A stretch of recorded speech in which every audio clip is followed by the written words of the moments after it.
Halo, assalamualaikum warahmatullahi wabarakatuh. Di sini Hana pengen ngejelasin tentang suatu hal, yaitu mereview buku yang judulnya Beginilah Jalan Dakwah Mengajarkan Kami. Karena Hana tuh udah tahu buku ini lumayan lama, terus sudah pernah Hana baca juga, tapi bener-bener baru dapet kayak mengena ke hati itu pas kuliah lain. Karena emang bener-bener relate banget, apalagi kalau misalkan dulu kan kayak masih ya emang kalau dakwah dilakukan sendiri susah ya, karena mungkin lingkungannya masih yang homogen. Kalau misalkan yang kuliah ini kan udah heterogen, udah ketemu banyak orang dari latar belakang yang berbeda-beda. Oke, langsung aja lanjut ke bukunya. Jadi buku Beginilah Jalan Dakwah Mengajarkan Kami ini karya dari Imam Hasan Al-Banna. Nah, Hasan Al-Banna ini tuh dalam buku ini dia tuh ngumpulin kayak pengalaman dia, pandangan dia, nasihat dia mengenai jalan dakwah itu sendiri. Nah, di sini Hasan Al-Banna ini juga punya satu gerakan dalam Islam yang mungkin memiliki pengaruh besar dalam dunia Islam dan keberjalanan dakwah sendiri di dunia. Langsung aja, jadi di buku ini tuh berisi tentang urgensi dan tujuan dari dakwah, terus ada sifat dan karakteristik seorang dai, ada metode dan strategi dari dakwah, terus ada tantangan dan rintangan dalam keberlangsungan dakwah itu sendiri, sama ada gimana sih faktor keberhasilan dari dakwah.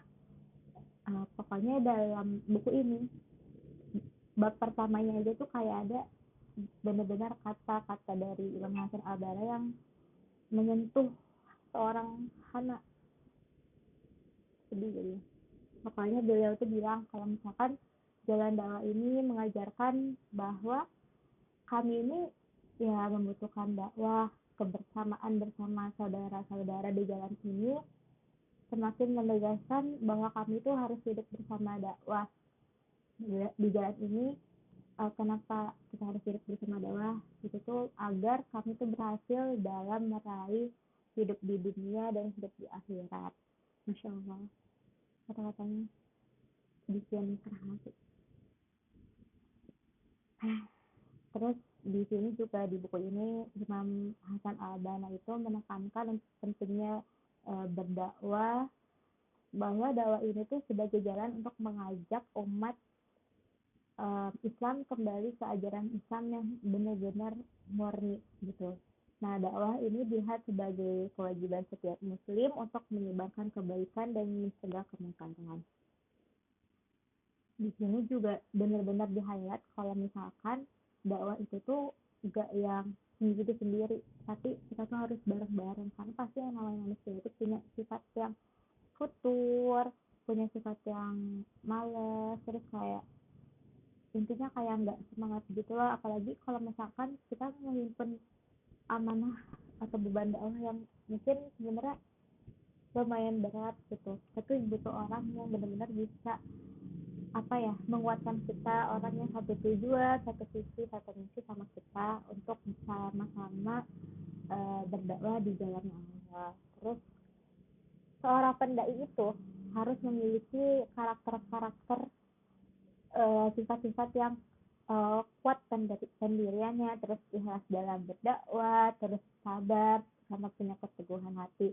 Nah, di sini tuh seorang pendakwah itu harus mampu mengkomunikasikan pesan-pesan Islam secara bijak dan efektif. Di dalam buku ini juga dijelasin kalau misalkan metode-metode dakwah ini nggak cuma satu, tapi banyak, mulai dari kata-kata, terus mulai dari tindakan atau dari tulisan. Nah, jadi Imam Hasan Al-Banna itu mendekatkan pendekatan yang bagus secara holistik dan terencana dalam berdakwah. Terus sama rintangan-rintangan yang mungkin bakal dialami oleh pendakwah itu sendiri juga dijelasin. Pokoknya buku ini Masya Allah banget, karena mengajarkan kita bahwa dakwah ini penting apalagi dilakukan bersama-sama.